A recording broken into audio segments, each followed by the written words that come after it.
Okay, तो अभी हम लोग कर रहे हैं कंटेम्प्रेरी वर्ल्ड पॉलिटिक्स, जो हमारी फर्स्ट बुक है उसका chapter first, the Cold war era के क्वेश्चन आंसर्स।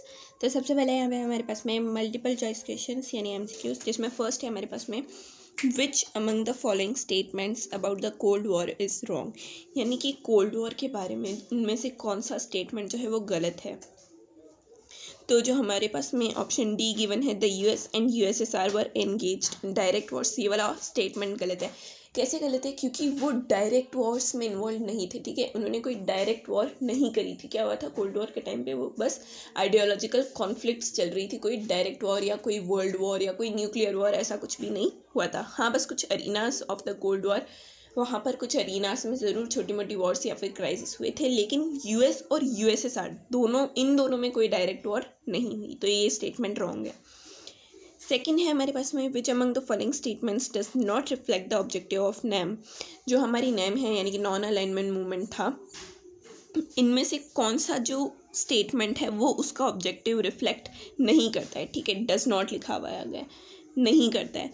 तो option C, following a policy of neutrality on global issues, जो हमारा नैम है उसने साफ कह दिया था कि वो किसी न्यूट्रलिटी को या फिर आइसोलेशनिज्म को फॉलो नहीं करता है। ठीक है, तो ये जो स्टेटमेंट है, ये जो ऑब्जेक्टिव है नाम का, ये गलत है। ठीक है, जो नैम था वो फॉलो नहीं करता था ना तो न्यूट्रलिटी को ना आइसोलेशनिज्म को। तो ये वाला आंसर इसका आ जाएगा ऑप्शन सी। नेक्स्ट है हमारे पास में ट्रू फॉल्स। इसमें फर्स्ट है हमारे पास में member countries of the alliances are to provide bases in their respective lands for superpowers। जो member countries थी alliances की, यानी कि जो यूएस और यूएसएसआर, ये जो सुपर पावर्स थे, इनके जो alliances थे, इन्होंने अपनी जो रिस्पेक्टिव लैंड्स थे उन पे बेसिस प्रोवाइड करे थे सुपर पावर्स के लिए। तो ये स्टेटमेंट क्या है? ट्रू।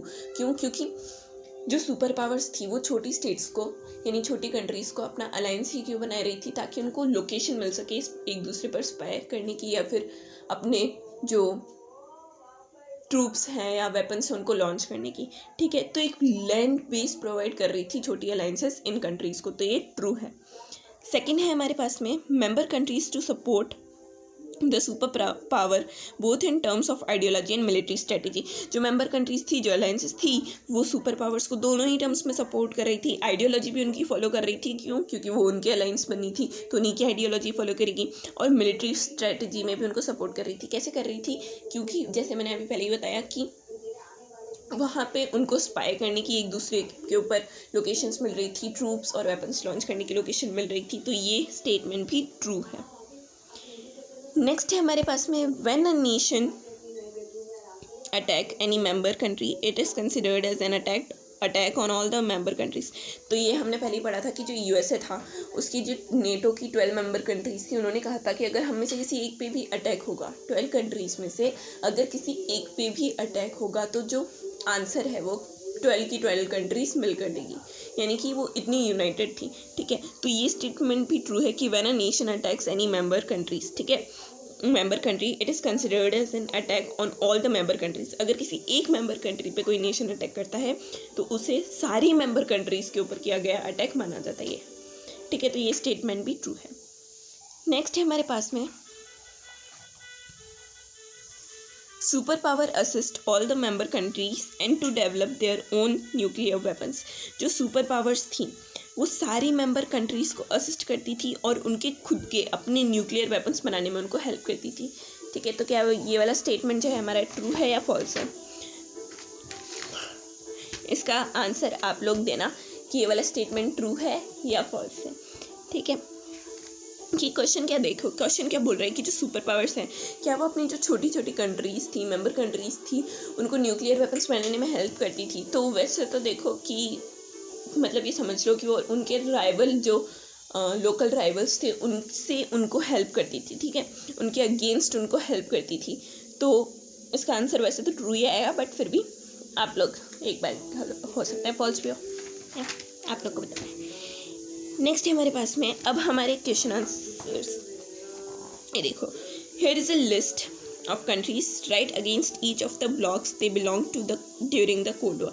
यानी कि हमको कंट्रीज़ के नेम्स गिवन हैं, जैसे पोलैंड हो गया, फ्रांस हो गया, जापान हो गया, नाइजीरिया हो गया, नॉर्थ कोरिया हो गया, श्रीलंका हो गया, इनके नेम्स गिवन हैं। अब हमें इन्होंने ये बोला है कि इनके आगे कोल्ड वॉर के टाइम पे ये जिस ब्लॉक को बिलोंग करती थी, जैसे ईस्टर्न ब्लॉक हो गया, वेस्टर्न ब्लॉक हो गया, ईस्टर्न ब्लॉक में वेस्ट वार्सो पैक्ट ही आएगा, पर वेस्टर्न ब्लॉक में जैसे नेटो हो गया, सीएटो हो गया, सेंटो हो गया, तो किसको ये बिलोंग करती थी वो हमें लिखना है। ठीक है, तो फर्स्ट हमारे पास में गिवन है पोलैंड। तो जो पोलैंड था वो ईस्टर्न ब्लॉक यानी ईस्टर्न साइड पे गया था वार्सो पैक्ट के साथ। ठीक है, कोल्ड वॉर के टाइम पे जो हमारा पोलैंड था वो किसके साथ था, eastern alliance Warsaw pact. Second है फ्रांस। तो फ्रांस था वेस्टर्न अलायंस यानी कि यूएसए के नेटो के साथ। ठीक है, जो नेटो था ना, जिसकी फुल फॉर्म क्या थी, नॉर्थ अटलांटिक ट्रीटी ऑर्गेनाइजेशन।